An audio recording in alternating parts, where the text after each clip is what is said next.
इस कार्यक्रम के पुण्यार्चक हैं श्री कंवर लाल जी, महावीर प्रसाद जी पाटनी, आर के ग्रुप, मदनगंज, किशनगढ़, राजस्थान।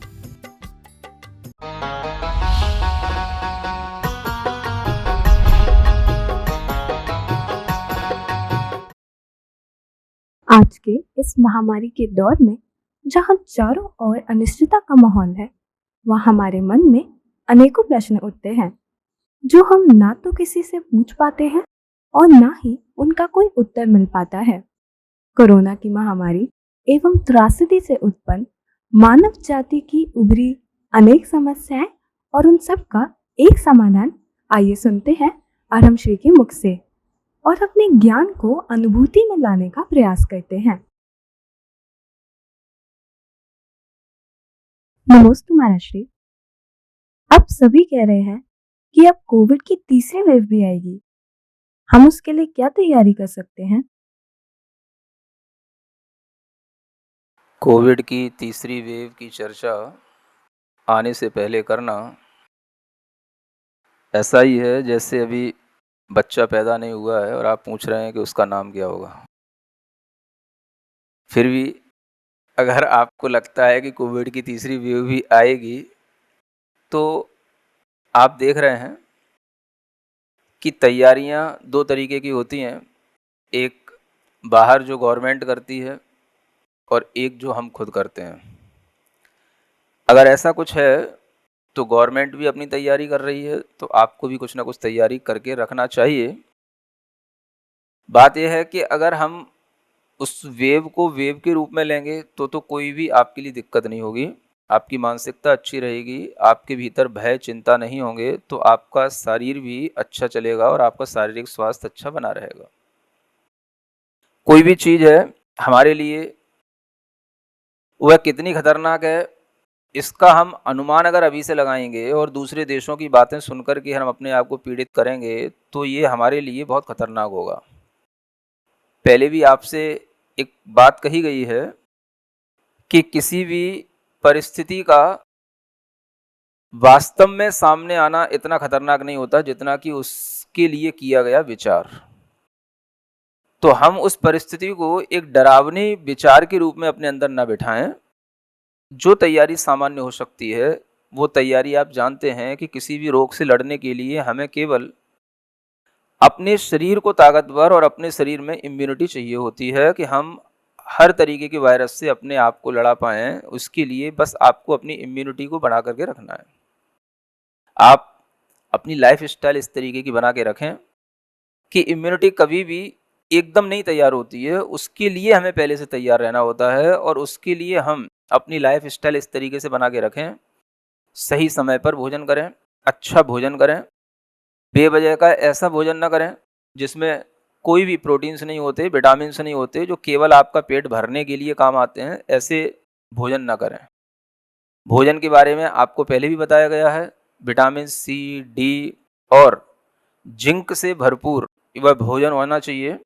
और जो भोजन आप करें, उस भोजन की प्योरिटी इतनी अच्छी हो कि वो आपके अंदर इतनी इम्यूनिटी दे कि वो जो प्योर एनर्जी है वो आपके अंदर इतनी कलेक्ट होती चली जाए कि वो आपकी इम्यूनिटी को बढ़ाती चली जाए। और उसी के कारण से आप अगर सामने कभी कोई ऐसी स्थिति आए भी तो आप उससे लड़ पाएं। इतना ही आपको करना होता है। दूसरी बात यह है कि अगर आप अपनी इतनी प्रकार की तैयारी रखेंगे तो जो सामने भी कुछ आपके सामने गवर्नमेंट की तरफ से कुछ तैयारियां होंगी, वो आपके लिए सहायक होंगी। और ये भी ध्यान रखना होता है कि ज़िंदगी में वेव तो वेव की तरह ही होती हैं, आती हैं चली जाती हैं, लेकिन हम उसमें अपने आप को इतना ज़्यादा परेशान न करें कि हम आने के पहले ही कई लोग भय से, डर से परेशान होकर के अपना आघात कर लेते हैं। ऐसा नहीं होना चाहिए। और ये सब चीज़ें तो हम अपने जीवन में भी करते हैं कि हम जानते हैं कि जैसे हमने इंश्योरेंस किया, हमने किसी भी तरीके से अपने किसी भी घर की चीज़ों का इंश्योरेंस किया, अपनी लाइफ का इंश्योरेंस किया, सब कुछ कर लेते हैं, लेकिन फिर भी हम जानते हैं कि इंश्योरेंस का मतलब क्या होता है कि ये चीज़ें हमारे मरने के बाद काम आएंगी। लेकिन हम रोज़ाना ये तो नहीं सोचते हैं कि हम आज ही मर जाएंगे, आज ही मर जाएंगे। ये तो हमने अपनी तैयारी आगे के लिए करके रखी है, हो गया हो गया। इसी तरीके से आपके लिए जितना हो सकता है कि आप योगा से, ध्यान से अपने आप को फिजिकली और मेंटली फिट रखें, ये आपकी तैयारी है ना। इसके आगे जो होगा सो होगा, जो है सो है, यही भाव आपको ध्यान में रखना पड़ेगा। और आप अपनी तैयारी इतनी रखें कि हम बीमार न पड़ें, इसके लिए जो सावधानियां बताई जा रही हैं उसका हम उपयोग करते रहें। एक विशेष चीज, रोगों से लड़ने के लिए नीम की पत्ती और तुलसी की पत्ती, ये दोनों पत्तियों का सेवन करने से भी आपके लिए बहुत कुछ लाभ मिलेगा। जो लोग नीम चबाते हैं, नीम खा लेते हैं, नीम की 2-4 पत्तियां रोजाना खाने की आदत डाल लें तो उन्हें कभी बुखार नहीं आएगा। और अगर बुखार आ जाता है तो उसको रोकने के लिए सबसे अच्छी दवा तुलसी के पत्तों की होती है। तो ये आप अच्छे प्रयोग करें, जिससे आपकी इम्यूनिटी बढ़ेगी, आपकी बॉडी में ऑक्सीजन हमेशा रहेगा। आपकी योगा के माध्यम से और मेडिटेशन के माध्यम से जो फिटनेस आएगी, वही आपको इस तरह की किसी भी तरीके की कोई भी कंडीशन बनेगी तो उसमें आपको बाहर निकाल पाएगी, और आप अच्छे ढंग से अपने आप को फिट रखेंगे तो इस कंडीशन से निकल जाएंगे।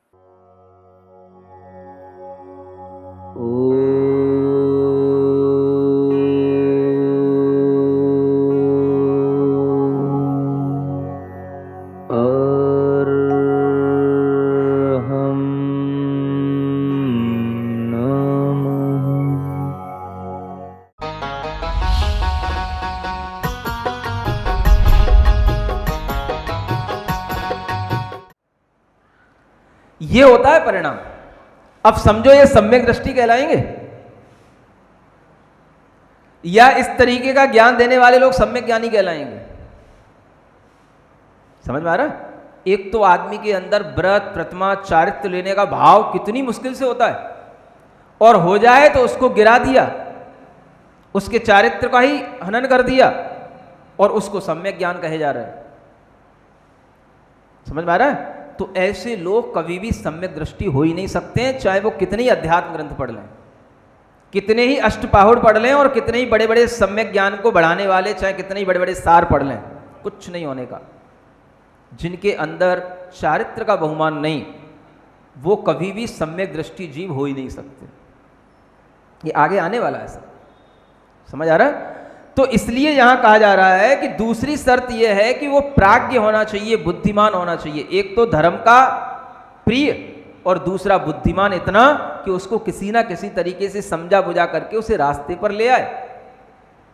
ऐसे ऐसे देव सम्यक दृष्टि होते हैं जो मनुष्यों को समझा बुझा करके दीक्षा दिला देते हैं, वैराग्य दिला देते हैं, सम्यक दर्शन, ज्ञान और चारित्र से उनका पालन करने लग जाते हैं। लेकिन जब कोई किसी के सम्यक दर्शन, ज्ञान, चारित्र को गिरा दे तो वह कभी भी स्थितिकरण अंग का पालन करने वाला नहीं होता है। इसलिए आचार्य कह रहे हैं जितना उपगुवन अंग महत्वपूर्ण है उतना ही स्थितिकरण अंग भी महत्वपूर्ण है।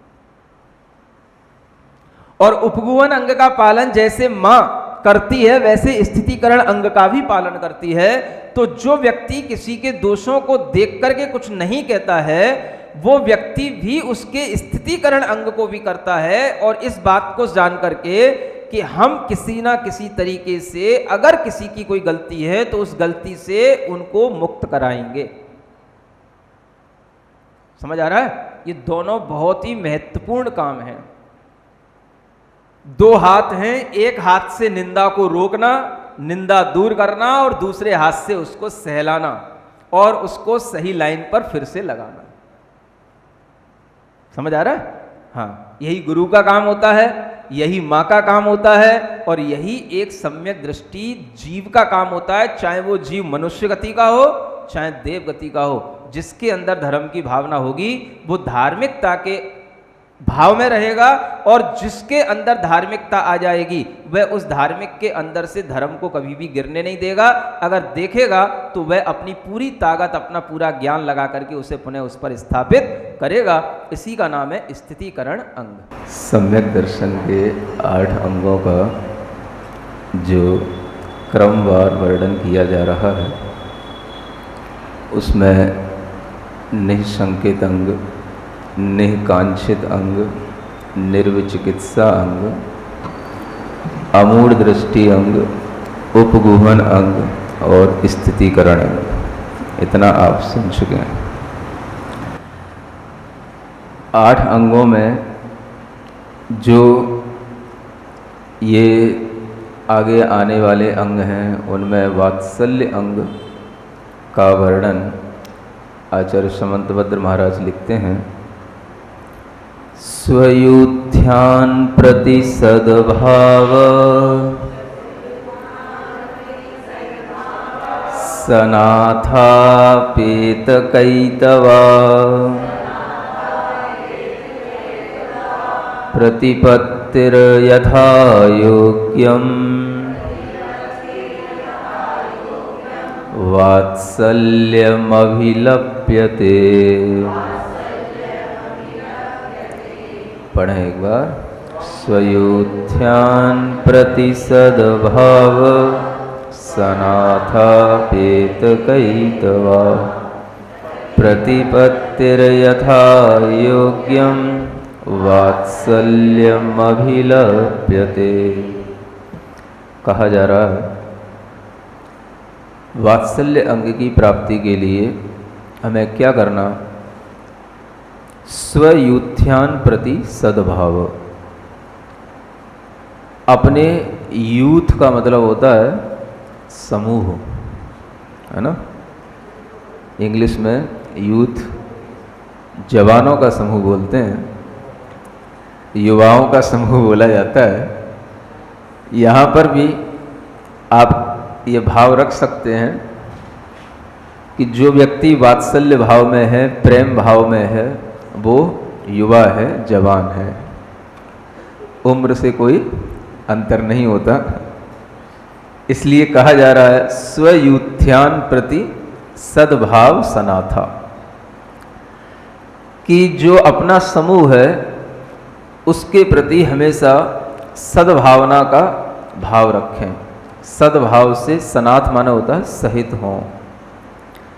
सद्भाव अपने समूह के प्रति रखने को कहा गया है यहाँ स्वयूथ्यान प्रति। अब इस स्व का अर्थ हम अनेक तरह से व्यापक रूप से लगाते हुए अपने स्व समूह तक भी लगा सकते हैं। एक तो स्व का मतलब ये हो गया कि जो अपने ही जैसे धार्मिक लोग हैं, अपनी ही जैसी श्रद्धा रखने वाले हैं, अपने ही तरह वीतराग देव शास्त्र गुरु को मानने वाले हैं, वो सब हमारा यूथ है, वो सब हमारा अपना ही समूह है। उस समूह के प्रति सद्भाव रखना, हमेशा सद्भावना बनाए रखना। और उसमें भी यदि हम और थोड़ा सा उसको समझने की कोशिश करें तो हर व्यक्ति का जो अपना अपना समूह है, अपनी अपनी जो कैटेगरी है, श्रावक की अपनी कैटेगरी है, व्रतियों की अपनी कैटेगरी है, महाव्रतियों की अपनी कैटेगरी है, वो सब अपना अपना उनका समूह है। उस समूह के प्रति सद्भावना बनाए रखना, ये सबसे पहला वात्सल्य भाव कहलाता है। वात्सल्य शब्द के नाम से तो आप परिचित ही हैं। वत्सलता के भाव को वात्सल्य भाव कहते हैं। और वत्सल भाव एक तरह का, जैसे वत्स शब्द से वत्सल शब्द बनता है ना। वत्स को जो लाता है उसका नाम है वत्सल। वत्स का मतलब होता है, अगर देखा जाए तो वत्स शब्द भी जो है एक बछड़ा शब्द जो आपने सुना होगा, उसका यह मूल संस्कृत रूप है वत्स शब्द। समझ आ रहा ना? क्योंकि वत्स को अगर हम प्राकृत में बोलेंगे तो वत्स बोलेंगे, है ना। और वत्स को बोलते बोलते हम बछड़ा, बछिया, बच्छा, समझ आ रहा ना, ऐसा बोलने माने लग जाता है। तो ये वत्स से बना है। जैसे हम देखें तो जैसे गाय होती है, गाय का बछड़ा होता है, और वो बछड़ा गाय के प्रति और गाय बछड़े के प्रति, उनका यदि आप आपस में प्रेम देखो तो वही कुछ यहाँ कहा जा रहा है, उसी को यहाँ पर वत्सल भाव के रूप से कहा गया है। गाय का जैसे अपने बच्चे के प्रति प्रेम देखने को मिलता है, कि अगर वो बछड़ा थोड़ा भी उसकी दृष्टि से दूर होगा तो गाय को चिंता हो जाती है, और बछड़ा भी अगर अपनी माँ से थोड़ा सा दूर होगा तो उसको भी रोने जैसी स्थिति बनने लग जाती है, वो भी रेंकने लग जाता है। और जब दोनों एक दूसरे के पास आ जाते हैं तो निश्चिंत भी होते हैं, और कभी आप उनके उस स्नेह भाव को देखें तो समझ पाएंगे कि बछड़ा को गाय किस तरीके से प्रेम करती है। इसी तरीके के प्रेम से ये शब्द बना है वत्सल शब्द, और वत्सल का जो भाव है उसको बोलते हैं वात्सल्य। समझ आ रहा है? किन का उदाहरण दे रहे हैं? हाँ, किस भाव से दे रहे हैं कि देखो वो इतने शक्तिशाली मुनि होकर के भी, विक्रिया रिद्धि को धारण करने वाले रिद्धिधारी मुनि महाराज होकर के भी, उनके अंदर अपने समूह को, माने मुनि का जो समूह है, वो अकंपन आचार्य के जो 700 शिष्य हैं और वो खुद जो आचार्य हैं, उन समूह के प्रति उनके अंदर ऐसा भाव आया कि अगर हम समर्थ हैं और हमारे लिए कोई कह रहा है कि ये उपसर्ग आप ही बचा सकते हो, तो वो उस भाव में आ गए कि हमें अगर इस उपसर्ग को बचाने के लिए, इस उपसर्ग का निवारण करने के लिए अगर हमें अपनी शक्ति, अपनी विक्रिया का भी उपयोग करना पड़े तो मैं कर लूंगा, क्योंकि मेरा क्या बिगड़ेगा। लेकिन इन साधुओं को संक्लेश के साथ कहीं हो ना जाए कुछ, और इनके ऊपर जो उपद्रव आया है इनका रत्नत्रय निर्विघ्न रूप से पले, और ये अपनी आयु के साथ में अच्छी तरह से संलेख ना करें, ऐसे भाव अगर उनके अंदर आए तो आप सोचें कि ये भाव कितने बड़े भाव हैं। समझ आ रहा है? अन्यथा साधु को किससे क्या मतलब होता है? साधु को तो अपने कर्म सिद्धांत पर इतना विश्वास होता है, अगर उनके ऊपर उपसर्ग आया, उनके कर्म से आया होगा, मैं क्या करूंगा। समझ आ रहा है? अपने अपने कर्म का फल भोगे संसार। ये श्रद्धांत साधु के अंदर तो इतना दृढ़ होता है कि वो अपने भी दुष्कर्मों को जीतने के लिए अपना भी प्रतिकार नहीं करता और उसको भी सहन करता है।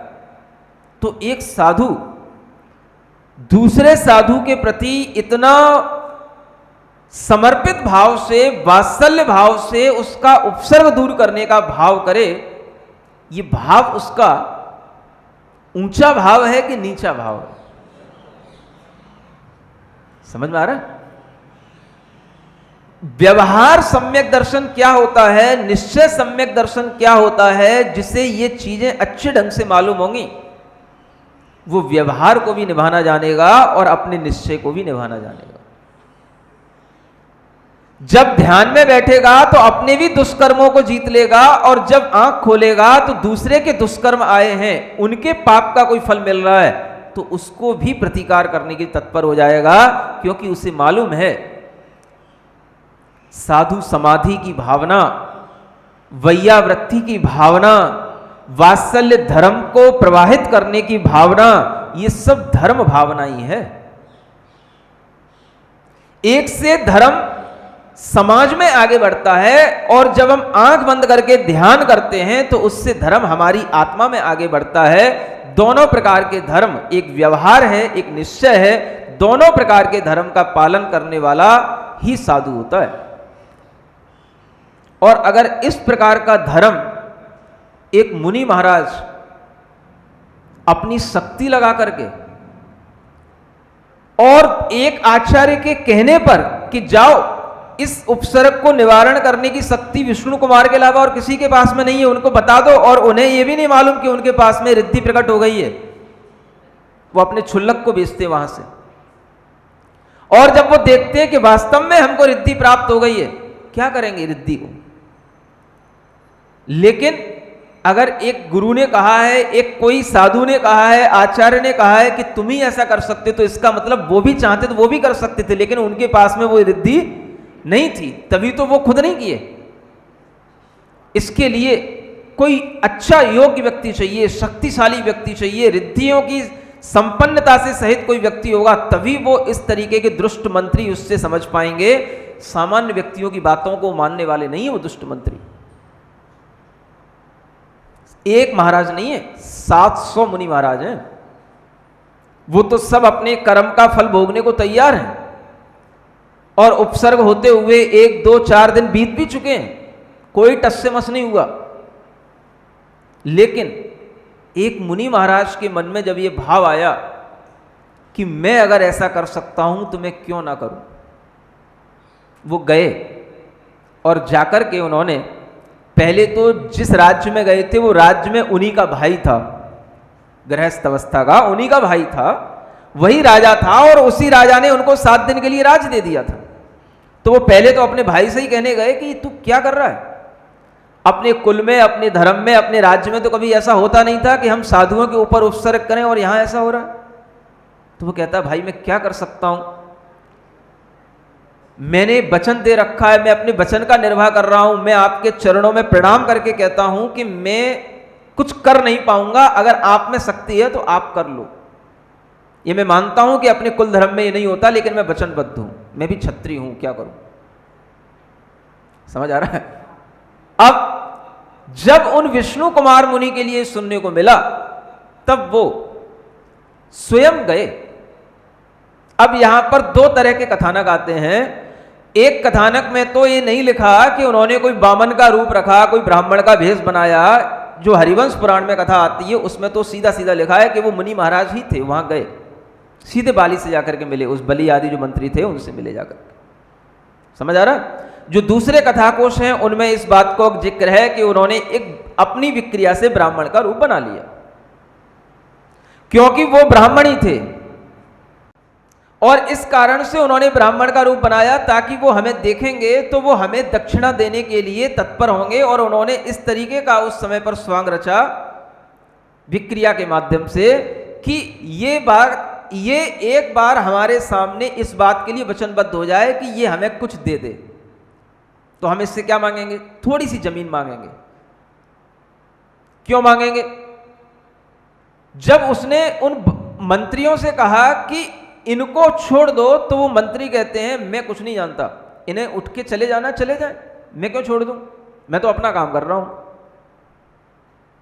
वो दूर रह करके उपसर्ग कर रहे थे, तो वो कहते हैं कि ये कहीं भी उठ करके नहीं जाएंगे, तो क्या करेंगे, इनको अपने स्थान से हटा करके ले जाने के लिए मुझे केवल 3 डग जमीन दे दो।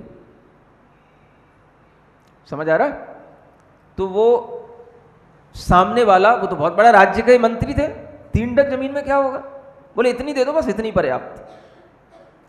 तो इस प्रकार की उनके अंदर जो ज्ञान की शक्ति थी कि एक बार इन्हें जब वचनबद्ध करके इन्हें पता पड़ेगा कि 3 डग जमीन क्या होती है, तो उन्होंने 3 पग जमीन में पूरा का पूरी दुनिया नाप ली। अब हम कहां पर अपनी इस पैर को रखें, कहां पर हम अब इस 3 जग जमीन के अलावा अब क्या बचा है, हम क्या दें, मतलब तू भी मेरी गिरफ्त में ही आ गया। समझ आ रहा है। अब जब ऐसा हो गया तब जाकर के उस समय पर तो देवता लोग भी हिल गए, किन्नर, किंपुरुष, गंधर्व, सारे के सारे देव आकर के आनंद मनाने लगे। और जब मुनियों का ये इस तरीके से शक्ति का प्रयोग देखा और विक्रिया रिद्धि के माध्यम से उनका उपसर्ग दूर होता हुआ देखा, तो अनेक देवता लोग आकर के जय जयकार करने लग गए। ये तो हो गया विष्णु कुमार मुनि का काम। समझ आ रहा है। उपसर्ग दूर कर दिया उन्होंने। उपसर्ग दूर करने के बाद में यह भी लिखा हुआ है शास्त्रों में कि उन्होंने अब एक तरीके की देखा जाए तो साधु ने एक थोड़ा सा अगर कोई व्यवहारिकता का काम किया, किसी के लिए कुछ भी किया, तो कहीं ना कहीं उन्होंने अपने भावों में एक अपनी विक्रिया शक्ति का प्रयोग करने का एक शल्य तो उन्होंने अपने अंदर पैदा की। समझ आ रहा है। एक सूक्ष्म भाव देखा जाए तो विक्रिया शक्ति का प्रयोग करना पड़ा उन्हें, ये उनके लिए अच्छा नहीं लगा। समझ आ रहा है। क्योंकि साधु अपनी शक्ति का प्रयोग करके कुछ करे, उसे कभी ये पसंद नहीं होता है। लेकिन एक बहुत बड़े काम के लिए उन्हें ऐसा करना पड़ा और उसके कारण से किसी ना किसी को थोड़ी ठेस तो लगी, स्वाभाविक है। अब बलि मंत्री है, हमारा कोई दुश्मन तो नहीं है, लेकिन अगर हम उसके सामने कुछ कह रहे हैं, उसको भी हम कुछ कर रहे हैं, तो कहीं ना कहीं अपमानित तो हुआ, वो जलील तो हुआ, लोगों की दृष्टि में आया तो कि इसने गलत किया। समझ आ रहा है? इसका दोष भी साधु को लगता है और साधु सोचता है कि ये भी हमारे लिए ठीक नहीं, लेकिन क्या करें, धर्म के कार्य के लिए ये करना जरूरी है। समझ में आ रहा है? उस भाव में वह हमेशा नहीं रहता, लेकिन धर्म का कार्य ये बात के लिए कि धर्म की रक्षा, साधुओं की रक्षा, रत्नत्रय की रक्षा करने के लिए अगर कभी अपनी शक्ति का प्रयोग करना पड़ता है तो साधु को करना है और करना पड़ता ही है और करता है। समझ आ रहा है? अब कोई कहे साधु को तो बिल्कुल समभाव में रहना चाहिए था, मंत्रियों को भी बिल्कुल उसी दृष्टि से देखना चाहिए था जैसे अपने साधुओं को देख रहा है। समझ आ रहा है? ऐसा कोई समझाने लग जाए, आप में से ही पढ़ा लिखा, अध्यात्मनिष्ठ, समता शुद्ध भावों की आराधना करने वाला आध्यात्मिक योगी कोई साधु कोई समझाने लग जाए, समझा ही देते हैं, समझाते ही हैं। समझ आ रहा है? आजकल साधुओं को साधु नहीं समझा रहा है, साधुओं को उनके गुरु तो कम समझाते हैं, श्रावक ज्यादा समझा रहा है आजकल। समझ आ रहा है? ये पंचम काल का, ये भी एक हुंडा अवसर्पणी काल का एक बहुत अच्छा फल देखने को मिल रहा है। साधुओं को, आचार्यों को, समझ आ रहा है, बिल्कुल 2 टके के लोग जो कभी समय सार पढ़ लेते हैं, अपने आप को ज्ञानी समझने लग जाते, वो साधुओं को समझा रहे हैं आजकल। समझ आ रहा है? ये हुंडा अवसर्पणी काल का एक बहुत अच्छा एक फल देखने को मिल रहा है। ऐसे लोग साधुओं को समझा रहे हैं, उपदेश लिख रहे हैं और ग्रंथ लिख रहे हैं। ये साधु ने अच्छा नहीं किया। समझ आ रहा है? एक पंडित टोडरमल हुए हैं, मोक्ष मार्ग प्रकाशक लिखने वाले, शुद्ध स्पष्ट शब्दों में कह रहा हूं, कोई डर नहीं मेरे को। हाँ, लिखा हुआ है मोक्ष मार्ग प्रकाशक के शायद 8वें अध्याय के अंत में देख लेना आप, लिखा हुआ है। लिख रहे हैं इसी घटना को लेकर के कि प्रथमान योग की ये घटनाएं धर्म की दृष्टि से सही नहीं है, लेकिन फिर भी इन्हें धर्म की दृष्टि से उचित कहा जाता है, कहने में आता है ठीक नहीं है। लिख रहे हैं वो पंडित कि विष्णु कुमार मुनि ने जो कार्य किया ये योग्य कार्य नहीं किया, उचित कार्य नहीं किया, ये उनकी पदवी के अनुकूल नहीं था, मुनि पदवी को छोड़ना नहीं था उन्हें, ये तो गृहस्थ के योग्य कार्य था, गृहस्थ कर लेता, ये गृहस्थ से संभव हो जाता, मुनि ने क्यों कर दिया। ये समझा रहा है एक पंडित, किनको? उन विद्धिधारी विष्णु कुमार मुनि के कृत्य को गलत कह रहा है। एक पंडित टोडरमल वो गलत कह रहा है आचार्य समंतभद्र महाराज को, जिन्होंने वात्सल्य अंग में विष्णु कुमार मुनि का उदाहरण दिया। समझ आ रहा है? आज उनके ग्रंथ हमने अपने मंदिरों में सजा रखे हैं। ऐसा कोई मंदिर नहीं होगा जहां मोक्ष मार्ग प्रकाशक रखा हुआ ना मिलता हो। समझ आ रहा है? हाँ, कल मैंने इस मंदिर में भी देखा था, बुला लिया मैंने कि देख तो लूं, वो बात मुझे याद तो थी, मैंने कि एक बार फिर से रिवाइज कर तो लूं कि मैं कहीं गलत तो नहीं हूं, आज भी लिखी है कि नहीं, कि उसमें से निकल तो नहीं गई। समझ आ रहा है? तो मैंने देखा, नहीं वो जो कहता हूं वैसी लिखी हुई है। किसी को डर नहीं है, जब किसी को डर नहीं तो हमें कहने में क्या डर है भाई? है? जब आचार्य समंतभद्र महाराज विष्णु कुमार मुनि का उदाहरण दे रहे हैं, उन्हें परीक्षा नहीं थी, ये हम योग्य उदाहरण दे रहे हैं कि हम अयोग्य उदाहरण दे रहे हैं। एक पंडित आज का इतना विद्वान हो गया कि वो कह रहा है कि ये उदाहरण योग्य नहीं है, या प्रथमान योग के इस तरीके के दृष्टांत योग्य नहीं है, ये धर्म नहीं है, मुनि महाराज को ऐसा नहीं करना चाहिए था। वो लांछन लगा रहा मुनि महाराज के ऊपर, एक रिद्धिधारी मुनि महाराज के ऊपर, जिन्होंने 700 मुनि महाराज का उपसर्ग दूर किया। अरे उनका क्या बिगड़ गया? उस पंडित से ये तो पूछो कि ये कहां लिखा है कि उन्होंने अपना मुनि धर्म छोड़ दिया था, जो उसने उसमें लिख रखा है मुनि धर्म छोड़ दिया, ये योग्य नहीं था। ये तो हरिवंश पुराण में भी नहीं लिखा, कहीं नहीं लिखा मुनि धर्म छोड़ दिया। भाई विक्रिया शक्ति है, वामन का उदाहरण, वामन ब्राह्मण, तो हम अगर शक्ति है तो हम उसी विक्रिया के साथ बन सकते, हम कुछ भी बन सकते। हमारे अंदर छोड़ने का भाव तो तब आएगा जब हम कहीं पर अपना संकल्प ले लें, मैं महाव्रतों को छोड़ता हूं, त्यागता हूं।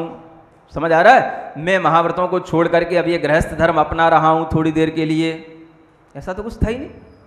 विक्रिया शक्ति है, विक्रिया से अपना रूप बना लिया, नाटा रूप बना लिया, क्या दिक्कत होगी इसमें? गुणस्थान भीतर का रह सकता है और रहा है, तभी उसमें लिए लिखा हुआ है कि अगर विक्रिया शक्ति होगी, गुणस्थान होगा, तभी उस गुणस्थान में उस विक्रिया का इतना उपयोग होगा कि हाथ पसारा तो सुमेरु पर्वत को जाके छू गया, मानसोत्तर पर्वत को जाके छू गया, वो पैर गृहस्थ नहीं छुला सकता। उन ब्राह्मणों को, उन बलि आदि उन मंत्रियों को रोकने की क्षमता गृहस्थ में थी। ये काम तो गृहस्थ के लिए था, गृहस्थ को संभव था, गृहस्थ के लिए अच्छा लगता। ऐसा कौन सा गृहस्थ था जो वहां आकर के इतना बड़ा उपसर्ग दूर कर लेता? पंडित की पंडिताई तो देखो कहां होती है, समझ आ रहा है? फिर आप कहते हो महाराज आप थोड़ा तेज बोल जाते हो, समझ आ रहा है ना? अब जब स्वधर्म के ऊपर इस तरीके की कोई आपत्ति देगा तो तेजी नहीं आएगी। हमारा ये यूथ नहीं है, ये हमारा समूह नहीं है, क्या जो पहले आचार्य हो गए ये हमारे नहीं है? अगर इनके ऊपर कोई पंडित और तुम 2 टके के लोग, कपड़े पहने लोग, अगर उनके ऊपर कोई उंगली उठाओगे तो हमें कुछ होगा नहीं है? एक हिरणी भी जिसके अंदर कोई सामर्थ्य नहीं होती है, अगर उसका बच्चा अगर शेर की गिरफ्त में आ जाता तो उससे भी लड़ने को तैयार हो जाती है। क्यों हो जाती है? क्योंकि उसका बच्चा था, समझ आ रहा? उसका उसके प्रति वात्सल्य भाव रहता है। आप अगर मुनि महाराजाओं को लेकर के इस तरीके की जो शास्त्र के इतने बड़े बड़े उदाहरण हैं इनको गलत ठहराओगे और हम अगर कुछ बोले हमको गलत ठहराने लगो, आपको तेज नहीं होना चाहिए, आपको तो अपने समता भाव में रहना चाहिए। हमें मालूम है समता भाव क्या होता है। जब हम आपको समझा रहे हैं तो आपको समझाने के लिए हमें अपनी अगर समता भी छोड़नी पड़े ना तो हम भी उसी तरीके का प्रायश्चित लेके समता भाव में चले जाएंगे।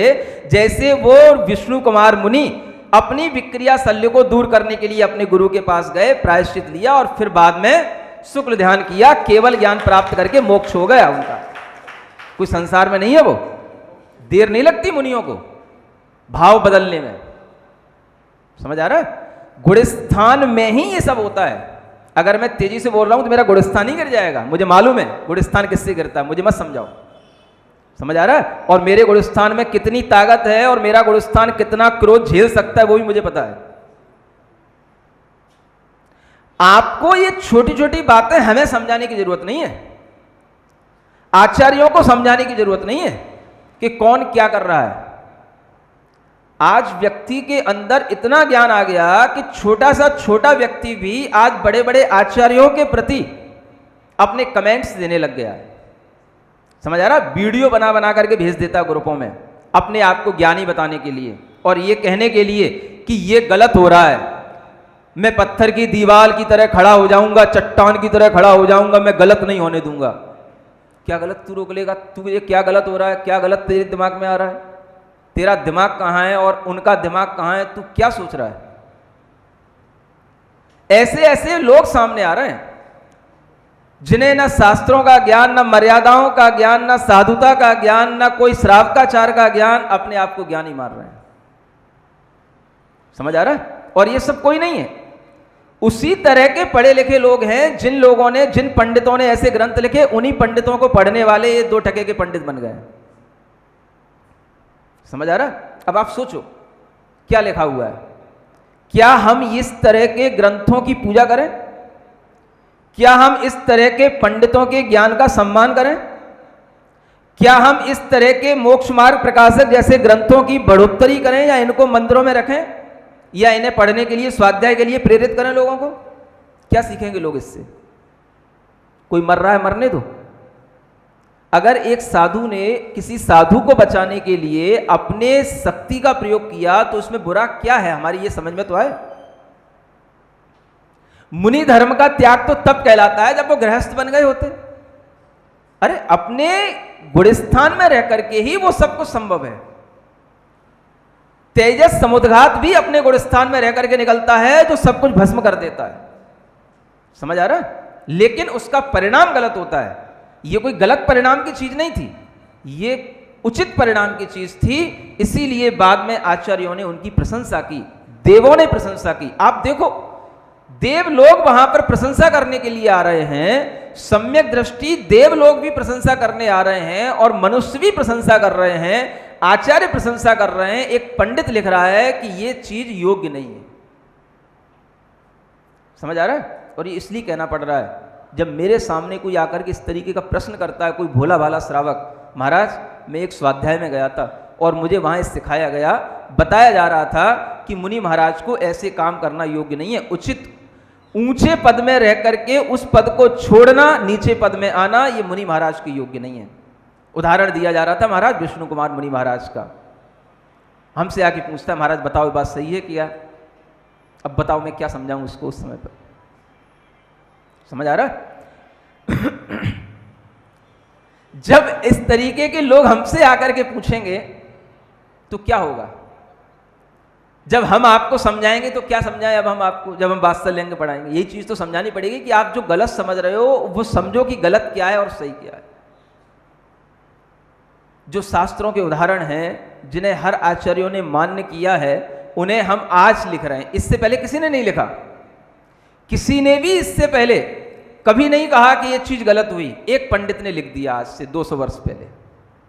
समझ आ रहा है? और अब उस पंडित के ऊपर जितने चलने वाले लोग हैं वो सब पंडिताई कर रहे हैं और उस चीज को गलत कह रहे हैं और वही चीज पढ़ा रहे हैं। क्या इसमें बुरा हो गया?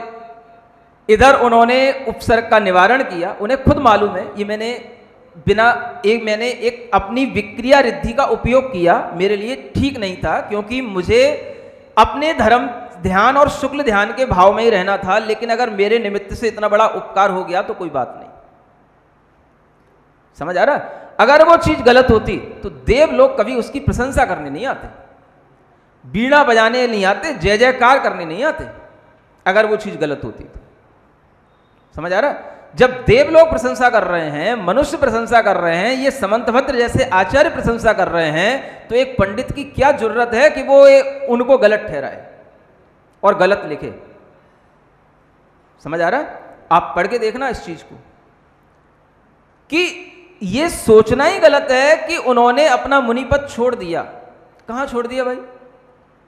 कहीं फिर दोबारा दीक्षा लेने गए क्या मुनि महाराज किसी गुरु महाराज से? वो कुछ नहीं, अपना एक प्रायश्चित इस बात का कि मुझे विक्रिया रिद्धि का प्रयोग करना पड़ा, आज से प्रायश्चित लेता हूं कि मुझे ऐसा फिर से काम ना करना पड़े, अब मैं अपनी शक्ति का प्रयोग नहीं करूंगा। मुनि महाराज को तो इतना ही दुख होता है कि मैंने अपनी शक्ति का प्रयोग कर लिया। ये विक्रिया शल्य कहलाती है। शल्य थी कि मुझे विक्रिया रिद्धि प्राप्त हो गई, अब मैं इससे माध्यम से इस उपसर्ग को दूर कर सकता हूं। तो इस शल्य का निवारण करके वो फिर अपने ध्यान में बैठ गए। कुछ नहीं, उन्हें कोई दीक्षा तो लेनी नहीं पड़ी, तो मुनिपद कहां छूट गया? प्रायश्चित लिया। प्रायश्चित क्या होता है? गुरु से निवेदन कर लेना या अपनी बात कह देने का नाम भी प्रायश्चित होता है। प्रायश्चित में ये नहीं कोई उन्हें बहुत बड़े दंड दिए गए हों कि कोई बहुत बड़े बड़े उपवास दिए गए हों। अरे भाई, इतना बड़ा शक्तिशाली आदमी, अगर मान लो उन्हें जो क्षुल्लक को जिन आचार्य ने भेजा था, समझ आ रहा है, क्या उन्हें नहीं मालूम कि ये हम किसके लिए क्या आज्ञा दे रहे हैं?